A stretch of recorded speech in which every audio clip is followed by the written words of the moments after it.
মনে হচ্ছে জাহান্নামের আগুন দাও দাও দাও দাও করে জ্বলছে। নারকেল গাছের উপর আগুন জ্বলছে, ভাবতে পারা যায়?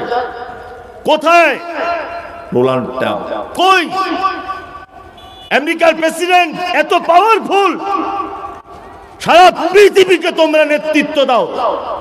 কিছুদিন আগে ইসরায়েলকে তোমরা শাসন, ইসরায়েলকে পক্ষে নিয়ে ফিলিস্তিনে মানুষ মারার জন্য তোমরা ইসরায়েলকে সহযোগিতা করছিলে। আজকে সেই আমেরিকায় অমুসলিমরা পর্যন্ত রাস্তায় দাঁড়িয়ে একজন যে স্রষ্টা আছে স্বীকার করতে বাধ্য হচ্ছে। তারা নিজের মুখে বলছে যেটা নিশ্চয়ই স্রষ্টার পক্ষ থেকে, এটা মানুষের পক্ষ থেকে কাজ হতে পারে না। নারকেল গাছের উপর আগুন ধরলো কি করে? আল্লাহ বলছেন ফাতারাব্বাসু হাত্তা ইয়াতি আল্লাহু বিআমরিহি। দানের